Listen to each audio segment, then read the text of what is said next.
Welcome to A Bit on the Light Side. I'm Dorothy Lee, Family and Consumer Science Agent, University of Florida, Escambia County Extension.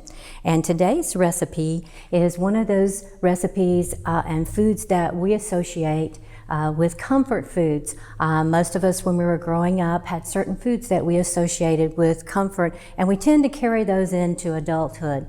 And oftentimes they are loaded with either fat or maybe a little too much salt, too much sugar, or so forth. So today's recipe, I will be preparing a no-guilt chicken pot pie.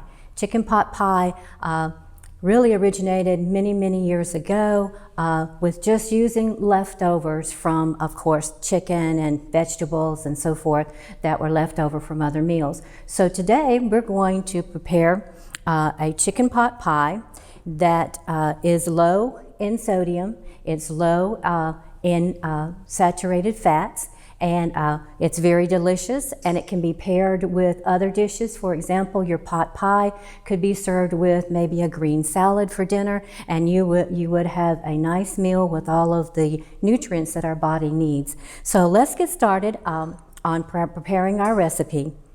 I have a cup of cubed cooked chicken breasts, and I'm going to put those into our mixing bowl. I have also 9 ounces of mixed vegetables. These were frozen vegetables. You could use canned vegetables if you prefer, or maybe you have vegetables left over from certain meals and you could save those, and you are getting ready to clean out, of course, your refrigerator, and you could use those. These are thawed vegetables. I have some wonderful carrots, peas, onions, and potatoes in this, and some celery. So we're going to add that to our dish. Okay.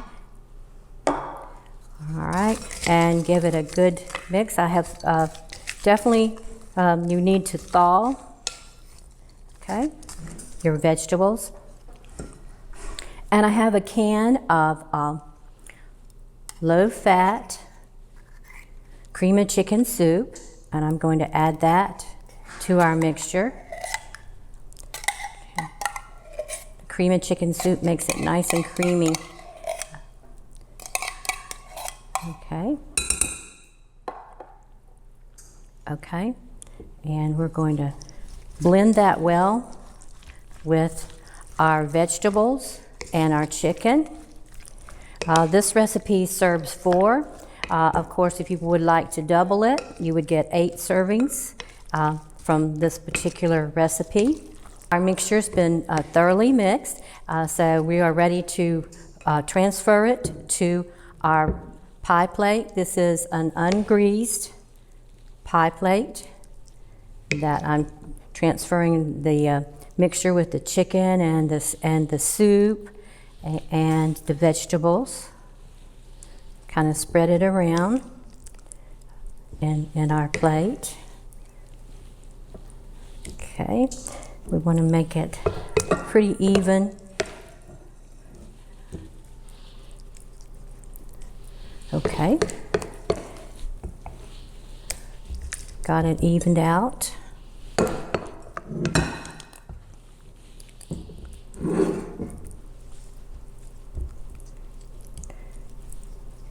Okay, this is our chicken, our vegetables, and our soup. Next step in our recipe is we want to prepare the topping or the crust. This particular recipe bakes as if it's an impossible pie. So we will pour our mixture for our baking mix over the top of our vegetables and chicken and soup, and as it bakes, it will form a crust. Now, a lot of times you may not have in your pantry what we can call to be a baking mix per se. So you can prepare your own at home, and it's really easy. You just need some all-purpose flour, about 3 cups of all-purpose flour, 4.5 teaspoons of baking powder, and of course a little bit, 1.5 teaspoons of salt, and then 1.5 teaspoons of some type of butter or margarine will work for that particular recipe. And it's all kind of mixed in together and cut into the recipe with either a pastry cutter or you can use 2 forks. And I have found that if your butter is cold, it works well in preparing your crust. It's sort of like preparing a pie dough for some type of a pie. So we're ready to start here. I have already prepared the baking mix, and I have 1 cup of baking mix I'm going to put into our mixing bowl. And I am going to add a 1/2 cup of milk. Okay, and then we have an egg. So we're going to add our egg, which will help bind everything together for us. Okay, and I usually use a whisk to kind of mix it. And remember, I've already prepared it. It already has the butter and the baking powder and salt and so forth in this mix. So this is ready to just be mixed. And actually, we want to mix it just to the point where all of the dry ingredients and the eggs are mixed well into our mixture. Over mixing, of course, will cause it not to rise as well, and we want to see that beautiful, beautiful pie crust, that impossible pie crust. So I think it's all mixed quite well now. Our baking mix for our topping, for our crust, is ready to be poured over the top of our vegetable and chicken and soup mix. So I'm just kind of evenly distributing it over the top. And remember the importance of don't overmix with this particular recipe with the topping. So we're going to kind of spread it and make sure that it spreads to the very edges of our pie plate that we're using here. Okay, because we want it to have something to, as it starts to rise, we want it to have something to hold on to climb up that'll help it rise. Okay, there we go. I think we're now ready to put it in the oven. Our no-guilt chicken pot pie is ready to go into the oven. It's a 400 degree oven, and we're going to bake it for about 30 minutes, and then we'll be ready to serve it.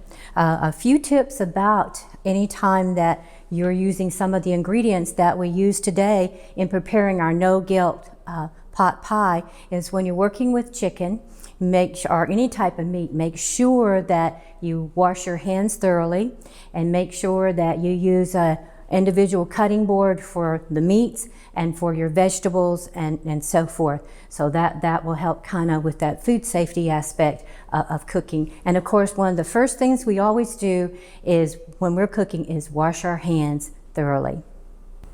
The no-guilt chicken pot pie is ready to come out of the oven.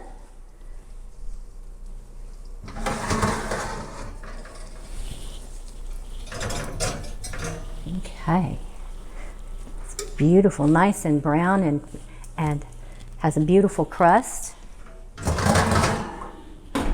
So our no-guilt chicken pot pie is ready for dinner, along with maybe a green salad.